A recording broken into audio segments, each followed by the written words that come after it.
Bom dia, bom dia. Bom dia nessa manhã fria. Tudo bem, pessoal? Vamos chegando para os nossos estudos de domingo. Sejam bem-vindos. Quem está conosco, manda um alô. Bom dia. Oi, Ana, bom dia.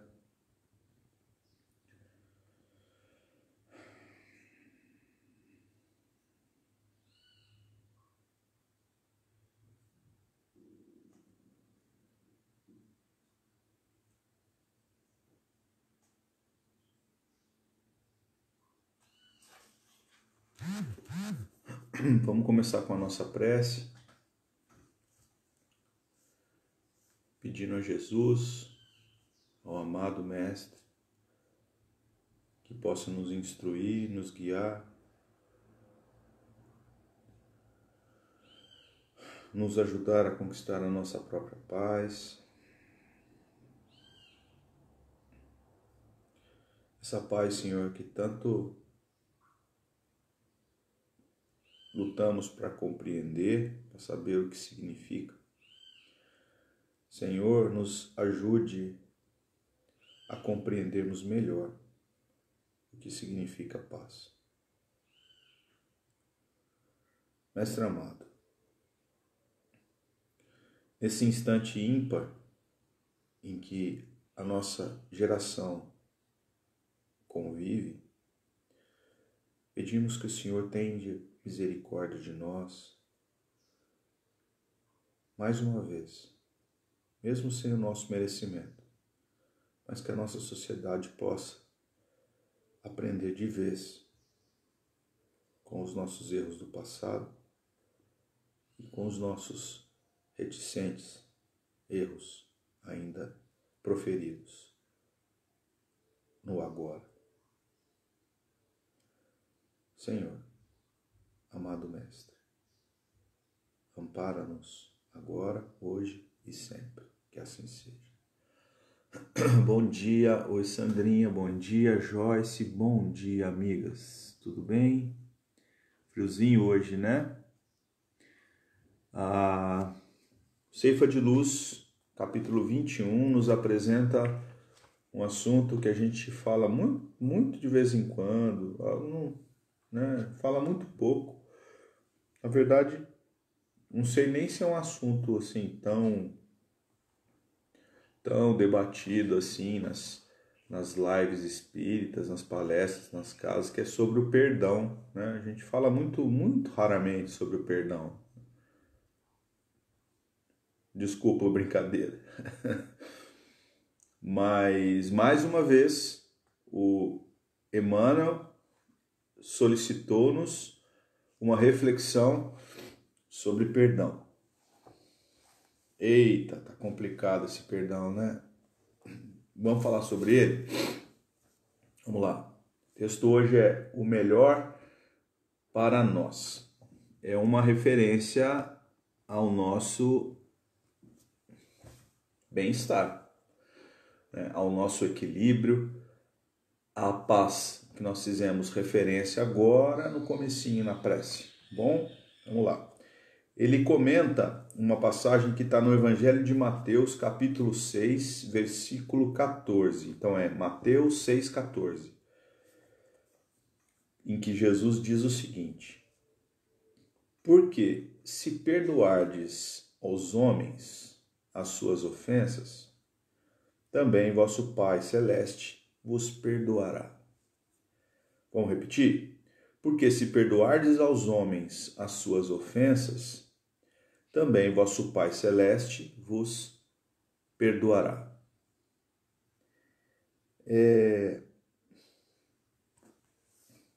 A palavra perdão, amigos, a palavra perdão, ela é uma palavra que apareceu para nós na tradução para o português, né? Para o latim, ela apareceu para nós de uma maneira muito generalizada. O perdão, ele compreendeu muitos assuntos. A palavra perdão, como qualquer outra palavra que signifique sentimento, reflexão, que faça referência às aquisições espirituais dos homens, elas têm grandes significados. Ela não é uma coisa muito simples, né? Não é como uma palavra porta, por exemplo. A porta ela serve para fechar sua casa, para fechar a empresa, para fechar um átrio, né? A porta não pode ser janela. Janela é janela. Agora o perdão, como todas as outras palavras que fazem conotação direta ao sentimento, à compreensão, né? A aquisição dos bens imateriais, que são os bens espirituais, elas são mais complexas. Por isso as dificuldades das traduções. Por isso que nós muitas vezes temos muita dificuldade de compreender muitas passagens do Evangelho. É muito comum isso acontecer. Aí algumas confusões durante o tempo, né? Alguns disque, né? E a gente foi levando de uma maneira meio que no automático. Então, o perdão é uma palavra que a gente vai precisar trabalhar um pouquinho mais para saber o que é que signifique, né? Porque é muito comum também, vocês vão convir comigo, que o perdão é uma palavra mais pesada, mais carregada de dificuldade do que você simplesmente desculpar e deixar para lá, né? Vocês concordam comigo? Porque quando você, por exemplo, você tem algum ressentimento de alguém, né? Você fica sentindo de novo, né? Alguma coisa que a pessoa tenha feito para você, você está amargurado, certo? Eu continuo falando disso, eu continuo sentindo isso, então para mim é importante. Então ali existe uma necessidade de um perdão. Mas quando a pessoa foi desagradável com você e você não se importou com isso, deixou para lá, nem lembrou, ou vagamente passa pela sua mente, não tem uma necessidade de um perdão. Às vezes você só não quer conviver com aquilo. Isso é entendível. Porém, nós sabemos que isso não é o fim. Né? É só por agora. A gente, quando deixa de conviver com algo que não nos faz bem, a gente só protela uma situação que no futuro nós seremos convidados a conviver. Se a gente resolver as situações agora, no presente, no futuro eu não vou precisar mais passar por isso. Daniel, então todo mundo que me ofende ou que me causou algum mal, eu vou ter que ir lá e perdoar e resolver? Você vai ter que ir, é uma coisa difícil da gente dizer. Quem sabe é você. Né? Eu sei, vocês sabem, cada um sabe de cada um. Agora, onde o calo aperta. Agora, são situações que nos levam a refletir. A gente está cansado de ler na literatura espírita irmãos que vêm nos relatar, né, assuntos desse tipo. Na vida terrena eu não tinha o discernimento necessário, na vida terrena eu machuquei o meu irmão, na vida terrena eu não perdoei, eu não desculpei, eu mantive uma vida afastada dessas coisas bacanas, né? E o que eu fiz na minha vida? Desperdicei e hoje eu sofro. A gente vê isso o tempo todo, né? Tem um livro que eu estou lendo, recomendo muitíssimo, tá? Comprei aqui na nossa banca da USE. Não é um livro muito barato, mas é um livro complexo, grande. Ó, ele tem 320 páginas. É o Instruções Psicofônicas. É um livro do Chico, de mais ou menos 1952. São as reuniões mediúnicas que aconteceram no grupo Meimei, lá em Pedro Leopoldo. Instruções psicofônicas, e vocês viram que tem uma fita daquelas antigas de gravar, né? Gravador de voz, porque eles ganharam um gravador de voz, a turma do Chico, do Arnaldo Rocha, o pessoal que trabalhava lá junto com o Chico, Pedro Leopoldo, eles ganharam um gravador, tá? E esse gravador, foi utilizado para as instruções psicofônicas através do médium Chico, que recebia mensagens mediúnicas dos espíritos, que se apossavam dele quanto médium e davam a comunicação. Existem comunicações belíssimas, do tipo da Meimei, do mentor Aulus, que é um dos mentores revelados por André Luiz, Carmen Sinira, que é uma poetisa belíssima, e vários outros. Mas é interessante que eles colocam aqui algumas mensagens de alguns espíritos redimidos e outros em processo de redenção. Então são espíritos como nós, espíritos que estão sofrendo na vida espiritual. E todos eles vêm trazer o relato deles, né? Como foi o caso, o que aconteceu, quais foram os deslizes. Isso é fundamental. Por que isso estaria numa obra desse quilate, junto a uma mensagem do Aulus? Tem uma mensagem da Teresa d'Ávila. Teresa d'Ávila é uma das santas da Igreja Católica, uma das mulheres mais reverenciadas da Espanha. Teresa d'Ávila é lindíssimo. Por que uma mensagem da Teresa d'Ávila estaria colocada num livro ao lado de uma mensagem de uma pessoa que não pode nem dizer o nome dela, de tanto que ele está sofrendo? Tem um motivo. Mostrar para a gente que isso existe. Então a gente tem que ter olhos de ver e ouvidos de ouvir para entender que ali tem um motivo daquilo estar ali. Se você está lendo, opa, então eu posso melhorar a minha vida e eu posso pensar no meu futuro. O melhor para nós. É o título da nossa lição de hoje. Bom, vamos ler mais uma vez o versículo, depois a gente vai destrinchar, tá? Porque se perdoardes aos homens as suas ofensas, também vosso Pai Celeste vos perdoará. Transliterando essa passagem que está em português, tá? As mensagens do Emmanuel, que ele buscou lá no Novo Testamento, para fazer essa coleção Fonte Viva, ele foi na tradução do João Ferreira de Almeida, que é uma tradução portuguesa, se não me engano, século XVIII, 1700 e alguma coisa, tá? Já é uma tradução antiga, mas foi a que o Emmanuel usou. Tentaram mudar isso, tá? A FEB tentou mudar isso para atualizar os versículos, não caiu bem, tá bom? Mas Emmanuel buscou lá na João Ferreira de Almeida. Se você pegar um dia uma Bíblia sua, tá?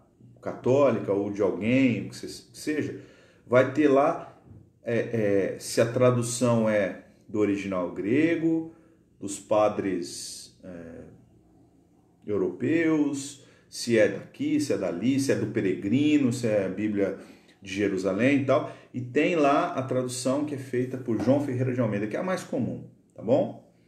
Bom, transliterando esse versículo, nós chegamos lá em: se deixar ir o humano passo falso, o seu próprio deixará ir o vosso Pai dos céus. Eu vou repetir. Se deixar ir o humano passo falso, o seu próprio deixará ir o vosso Pai dos céus. Então, assim, passo falso, Daniel, gente, passo falso. Lembra que a gente falou da dificuldade da tradução? Então, a palavra aqui traduzida por perdão, perdoar, se você perdoar, ela é afiem.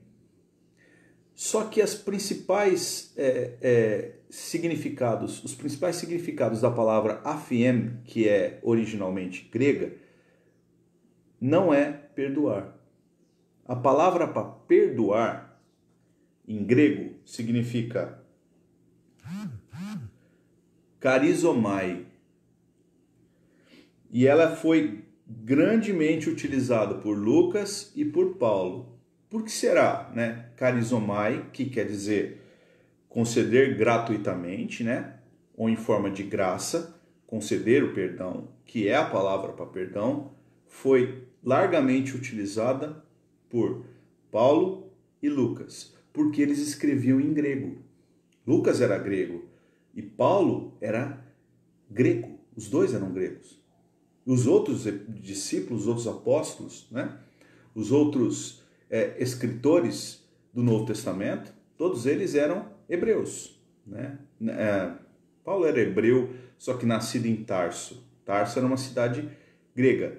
Os outros eram hebreus nascidos na Judéia, o que os torna judeu, né? Então, assim, é diferente. Lucas e Paulo tinham facilidade de lidar com a língua, né? Porque o grego era a língua mais conhecida da época.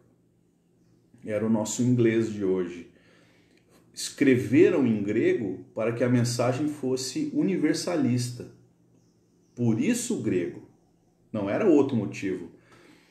Nas províncias romanas da região oriental e ocidental ali da Ásia Menor, né? Comecinho da Europa até na Itália, aquela região toda ali do Mar Mediterrâneo, Mar Egeu, tudo ali se falava o grego, né? Principalmente o grego que eles chamam de koiné, que era um grego usual, é diferente do grego mais polido, que é um grego falado nas universidades, mas o grego koiné era um grego corriqueiro, se falava o grego, né? Bom, deixar ir, então, seria melhor utilizado? Não estou aqui querendo corrigir a tradução do não deixar ir. O que significa, então, perdão em latim? Vamos pensar no latim. Latim foi... O João Ferreira de Almeida trouxe o aphiemi para o latim, né? O que significa perdão? Perdão quer dizer, para o latim, é perdonare, né? Que quer dizer, é a união de duas palavras, per e donare. Per é total, completo, donare é dar, entregar, doar. Então, doar-se de completo, né? É dar completamente, entregar totalmente. É um pouco diferente do deixar ir. Muitas vezes eu fico pensando, de onde parte a ofensa? Como assim, Daniel? Tem uma pessoa que me ofende. Sim, mas ele só te ofende se a gente permite que a ofensa chegue. Vocês já não ouviram isso? Porque o mundo inteiro está dizendo coisas contrárias ao jeito que você pensa. O mundo inteiro, que eu digo assim, muitas pessoas pensam diferente da gente. Não é? A gente não convive, nós somos espíritas. Bom, pelo menos a maioria das pessoas que assistem aqui as nossas lives. Por isso que a gente fala com tanta facilidade. Emmanuel, Chico, né? É uma live espírita. Sejam bem-vindos quem não é espírita, mas é uma live espírita. Nós convivemos com pessoas de outras religiões. Sim, nós temos dentro da nossa casa espírita pessoas, por exemplo, adeptas ao budismo. Eu tenho um amigo que trabalha com a gente na mesa mediúnica, ele é espírita, só que ele é muito afeito ao budismo, ele fala bastante do budismo. O budismo é super legal, né? Obviamente que quando começa a passar um pouco assim, um pouco do ponto, eu lembro bem que a Ivanir dava uma corrigida assim, né, de rota. Não é bem assim, né? É preciso repensar, é preciso não... Aqui tem que ser espírita, né? Principalmente numa reunião mediúnica. Então, a gente convive com diferenças o tempo todo, né? Pessoas que falam coisas diferentes das nossas. Cabe a nós escolher conviver ou não. Como eu disse lá no começo, né? Se a convivência for uma necessidade para mim, quanto espírito, e eu decido não conviver mais, pode ser que no futuro eu tenha que conviver novamente. E talvez numa condição mais difícil. É preciso pensar nisso. A gente vê relatos disso o tempo todo dentro da nossa doutrina. Agora, o deixar ir parece mais brando, né, do que o perdoar. Claro, porque Jesus falava a um colégio apostólico que já estava acostumado com ele. Essa passagem ela está depois do Sermão da Montanha.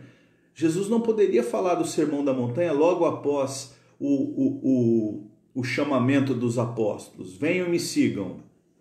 Sobe a montanha e começa a falar, bem-aventurados, eles não iam entender. Nada, zero. Então, muito provavelmente, a parte central do Evangelho de Mateus, que é o Sermão da Montanha, que foi, depois dele, nós tivemos muitas passagens em que Jesus foi trazendo os ensinamentos através de parábolas, através desse aqui do perdão. Então, tudo isso aí foi oferecido ali para os apóstolos. Jesus nunca escreveu uma linha, né? Foi oferecido para os apóstolos legarem à humanidade depois que os apóstolos tivessem convivido com Jesus por alguns anos. Não foram muitos, é verdade, mas por alguns anos, dormindo, comendo, caminhando,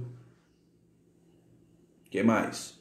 Ficando doentes, cuidando dos parentes, dos amigos, pescando e tudo mais. Uma vida comum. Achar que Jesus tinha uma vida diferente da humana é misticismo. Muito provavelmente, Jesus era como qualquer outro. Precisava ir no banheiro, precisava se alimentar, ele tinha um corpo físico. É um Cristo reencarnado? Sim, com certeza. Incorruptível? Com certeza. Agora, viveria as agruras de um homem encarnado. Para ele não fazia nem cócega, era um Cristo. Agora, ele tinha que passar por tudo, ele não veio destruir a lei, ele mesmo disse isso. O corpo físico sangrou. Não tem sangue de Jesus na cruz? Tem ou não? Se tem sangue, tem corte. Se tem corte, tem dor física. Claro que sim. É natural que seja. Então, assim, agora, por que Jesus diz nos instantes finais, nos últimos suspiros dele na cruz, Pai, perdoa-os, eles não sabem o que fazem? Que palavra será que Jesus usou? Foi afiem ou foi carizomai? Não sei te dizer, mas com certeza ele não guardou mágoa nenhuma. Ele estava dizendo isso. Bom dia, Carlinha. Ele estava dizendo isso. Perdoa-os. Eles não sabem o que fazem. Ele não disse para Deus, perdoa-os porque eu me ofendi muito. Não tinha ofensa. Talvez essa seja a chave da compreensão do deixar ir, diferente do perdoar, né? Ou dar, conceder graça, como diz o apóstolo Paulo e o apóstolo Lucas, né? Conceder graça, conceder gratuitamente. São diferenças. Então a gente tem que entender que muitas vezes a ofensa parte e parte o tempo todo, porque ninguém é igual a ninguém. Nós convivemos com diferenças o tempo todo. Agora, como eu compreendo essa diferença? Eu tenho amigos, vou comentar isso com vocês. Eu tenho amigos que são extremamente católicos, mas muito católicos. E a gente é espírita de muito tempo, né? Estudamos, gostamos. É muito difícil você conviver com uma religião diferente. como eu gosto demais dessas pessoas que são católicas, a gente convive todos os dias, algumas horas por dia, e eu gosto demais deles, e eles gostam demais de mim, nós somos amigos mesmo, a gente escolheu falar de coisas iguais. Foi uma escolha, talvez inconsciente, não sei dizer se foi consciente, mas nós escolhemos falar das coisas que são iguais. Paramos de nos ofender mutuamente. Por quê? Se eu falasse o tempo todo de reencarnação, de espírito falando, de mediunidade, apesar que a mediunidade está presente no catolicismo, só não se usa essa palavra. Agora, se eu falasse o tempo todo dos termos que o espiritismo tem como sendo base do seu pensamento, eu ia ofender o católico. Do mesmo jeito que se o católico falasse para mim do sinal da cruz, da extrema-unção, do Espírito Santo que paira sobre as nossas cabeças e tudo mais, eu ia também falar, olha, isso tudo não existe, tal. Eu ia me ofender também. Mas nós escolhemos diferente. Nós escolhemos falar das coisas que são iguais. Nós escolhemos falar de amor. Nós escolhemos falar da vida de Paulo. Nós escolhemos falar da beleza da vida de Jesus, né? Da beleza da obra. Nós escolhemos falar de caridade. Porque a caridade é uma palavra universal, né? Independente da religião. Pode ser até ateu, né? Promove a caridade. Como não? Sempre. A caridade mais fácil, lembrando, é você entregar um prato de comida para alguém que está com fome, né? Existem caridades maiores que essa. Mas caridade é caridade, independente da religião. Vamos entender o que olha só, olha como está super dentro do contexto. Wilson Schultz é um pastor luterano brasileiro. Ele é mestre em teologia bíblica. Eu fui buscar essas explicações do Wilson Schultz na internet. Aí eu dei uma olhada lá no currículo dele, achei muito interessante. O cara baita de um estudioso, um pastor luterano. Luterano é linkado à igreja protestante, tá bom? Deve ser uma igreja muito séria, porque ele escreve muito bem. E ele falando sobre o verbo afiem, que é o perdoar. Ele diz que o verbo ele tem uma pluralidade de significados. Poxa vida, cabe bem no nosso estudo. Ele tem uma pluralidade de significados, ou seja, não é só perdoar. Então Jesus ali, quando diz se deixar ir o passo falso do seu irmão, né? Talvez ele não estaria dizendo perdoar, porque pela convivência que ele havia tido já há alguns anos com aqueles apóstolos, o mínimo que ele já tinha ensinado aqueles rapazes era não aceitar a ofensa, porque a gente só tem que perdoar quando a gente é ofendido. Esse foi o derradeiro ensinamento de Jesus na cruz. Eu não preciso receber todo e qualquer tipo de ofensa. Eu só me ofendo quando eu abro as minhas defesas para que o outro me ofenda. Gente, é muito simples. Se você acha que você vai conviver com uma pessoa que tem uma capacidade de te ofender muito grande, você não quer conviver com essa pessoa, ok. Se for necessidade, no futuro haverá um reencontro. Se for uma escolha sua de olhos abertos a ter que conviver com essa pessoa, ou eu quero conviver com essa pessoa agora, se prepara. Se prepara para isso. Já vai com a prece no pensamento, já vai com o coração firme e você vai conseguir. Porque se eu me abrir a essa ofensa, eu serei ofendido. Aí haverá necessidade do perdão. Diferente do que Jesus disse, deixa ir. Meninos, não precisa receber toda e qualquer ofensa. Eu serei morto numa cruz e não me sentirei ofendido. O pastor, ele diz que o AFM, os principais significados dele na Bíblia, nós vamos pesquisar, tá? Nós somos junto com ele. Despedir ou mandar embora. AFM, que foi traduzido por perdoar, pode ser despedir ou mandar embora. Aonde? Mateus 13:36. Bem mais à frente no livro de Mateus. Depois que Jesus conta a parábola do semeador, lembra da parábola do semeador? É a parábola mais conhecida de Jesus. E saiu o semeador semeando, né? Lançou sementes no caminho, essas não brotaram. Lançou sementes entre espinhos, essas brotaram, mas foram abafadas pelos espinhos. Lançou outras em solo rochoso, brotaram, mas o sol quente as matou. E outras lançou em terra boa. Essas frutificaram, deram muitos frutos. 30, 60, 100 por um. Então, depois dessa passagem, Jesus fala do joio e do trigo, e depois ele diz, então, despedindo as multidões, foi Jesus para casa. Esse despedindo é AFM. Ou seja, Jesus contando essa parábola do semeador, do joio e do trigo, para um monte de gente.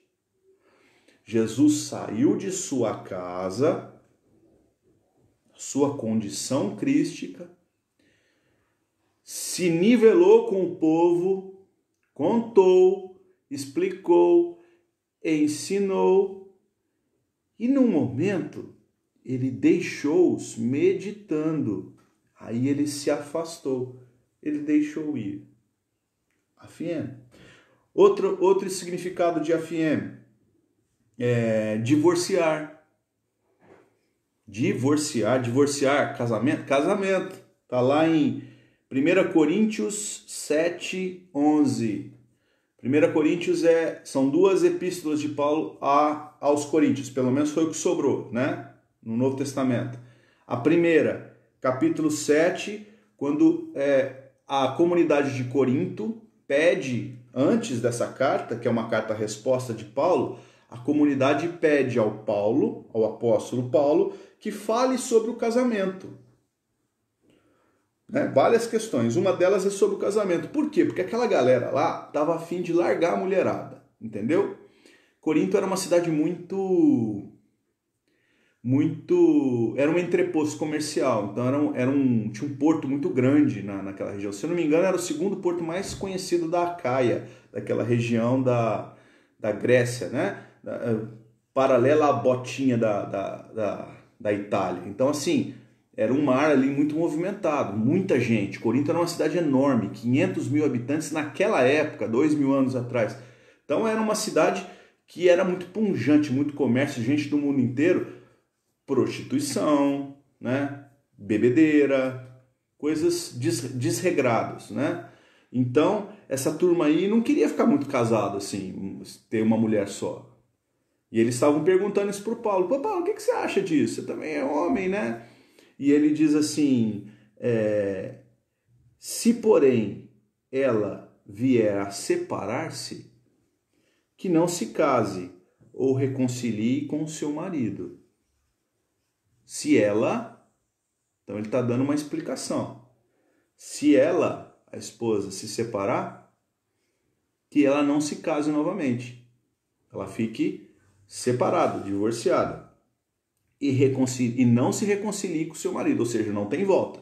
É uma vez só, se partir dela. Bom, como eu disse para vocês, existem diferenças de traduções. Pode muito bem ser que o Paulo não tenha dito exatamente isso, tá bom? Aliás, para mim, mais cheira isso. O Paulo não tenha dito exatamente isso. Mas o AFM também quer dizer separar-se ou divorciar-se, né? Pode ser que Paulo esteja falando do sentimento, porque a mulher é a metáfora para o sentimento, né? Como o homem é a metáfora para a razão. Bíblica, gente, metáfora, tá? Não quer dizer que é. Então, pode ser que o Paulo esteja falando de sentimento. Quando o sentimento se afasta da razão, essa razão ela vai ficar solteira. Essa razão ela vai ficar sozinha. E razão sem sentimento se perde. Pode ser uma explicação. Paulo falava em metáforas, como Jesus. Bom, terceiro significado mais conhecido no Novo Testamento de afiem, quer dizer, deixar para trás, né? Deixar ir, como a gente traduziu aqui no versículo de hoje. Está lá em Mateus 4:20. Foi quando Jesus convida os apóstolos para lhe seguir. Foi uma passagem linda, todas são lindas, mas essa de Jesus, em que os pescadores estão lá, Pedro e André, e todos os outros estão à beira do lago, né? Mateus colhendo os impostos e tudo mais, e ele passa, depois convida Pedro e André, né? Que eram irmãos, convida para que o sigam, eles largam tudo e vão. Deixar para lá. Tá lá, Mateus 4:20. Então eles deixaram imediatamente as redes e o seguiram, né? É o deixar. Deixaram imediatamente as redes que os prendiam, né? Na ofensa mundana, não se importaram com as ofensas do dia a dia e deixaram para lá. Então, o que a gente ensina hoje para os amigos, para os irmãos que estão começando, é que a necessidade do perdão ela é notória, né? Fala-se disso o tempo todo, porque uma vida amargurada só nos traz prejuízos, tanto físicos quanto psíquicos, mentais, de convívio. Então, o ideal é que você não se ofenda, né? Ah, Daniel, mas é difícil, é fácil falar, né? Não, se prepare, meu amigo, se prepare. Você sabe que o patrão é difícil, se prepare para lidar com ele. Entenda nele uma pessoa necessitada de luz, necessitada. Não que você vá corrigir todo mundo, não é isso, mas é uma pessoa que está precisando muito mais do que a gente, porque a gente já tem esse pensamento de compreender que nem tudo é do nosso jeito, né? Nem tudo não, nada é do nosso jeito. Então, eu posso me preparar para conviver com pessoas que são mais difíceis do que eu, ou que eu imagino que sejam. Então, eu não vou precisar mais ficar perdoando ninguém, porque eu não vou me ofender. Aí a escolha de conviver ou não fica a meu critério. Fica mais simples assim? Gente, uma vida amargurada é um troço ruim demais. Eu escolho não passar por isso. Dentro dos centros espíritas tem muito, não tem? Tem muitas vezes irmãos que pegam no seu pé, né? Que ficam cobrando uma atitude sua. Se prepare. Se esse cara faz sempre a mesma coisa, se prepare para isso, né? Olha, eu não vou me ofender. Não vou. Você pode dizer o que você quiser. Eu estou olhando para você e estou compreendendo que você está mais necessitado de mim do que eu nesse momento. Então, para você, eu vou fazer uma prece. Faz uma prece que aquilo ali muda completamente, tá, gente? Muda completamente o jeito com que a pessoa fala. É impressionante. Vamos ler então, Emmanuel? Então, o melhor para nós. Muito e sempre importante para nós o esquecimento de todos aqueles que assumam para conosco essa ou aquela atitude desagradável. Tá resolvido, né? Tudo que a gente falou está num parágrafo. Ninguém possui medida bastante capaz a fim de avaliar as dificuldades alheias. A gente não sabe o que acontece com o outro. Aquele que, a nosso ver, nos terá ferido, estaria varando o esfogueado obstáculo quando nos deu a impressão disso. E superando semelhante empeço, haverá deixado cair sobre nós alguma ponta de seu próprio constrangimento, transformando-se-nos muito mais em credor de apoio que em devedor de atenção. Não é isso? Quando eu não me ofendo, eu me transformo num credor de apoio. Credor é quando eu empresto o meu apoio, né? Sou eu que estou doando um apoio a esse irmão que está necessitado. E não me tornando um devedor de uma situação futura. Muito melhor para nós. Em muitos episódios da vida, aqueles que nos prejudicam ou nos magoam, frequentemente se encontram de tal modo jungidos à tribulação que, no fundo, sofrem muito mais pelo fato de nos criarem problemas que nós mesmos, quando nos supomos vítimas deles. Quem saberia enumerar as ocasiões em que determinado companheiro terá assustado a própria queda, sob a força compulsiva da tentação, até que viesse a escorregar no caminho? Quem disporá de meios para reconhecer se o perseguidor está realmente lúcido ou conturbado, obsesso ou doente? Quem poderá desentranhar a verdade da mentira nas crises de perturbação ou desordem? E quando a nuvem do crime se abate sobre a comunidade, que pessoa deterá tanta percussiência para conhecer o ponto exato em que se haverá originado o fio tenebroso da culpa? À vista disso, compreendamos que o esquecimento dos males que nos assediem é defesa de todo o nosso próprio equilíbrio. E que nos dias em que a injúria nos bata em rosto, o perdão, muito mais que uma bênção para os nossos supostos ofensores, é e será sempre o melhor para nós. Então, se há necessidade do perdão, segundo Emmanuel, o faça, porque é uma bênção para nós mesmos, né? Certo, meus amigos? Tudo bem? Foi bem explicado? Eu espero que sim. Eu sei que às vezes a gente entra nos assuntos, palavra, grego, né?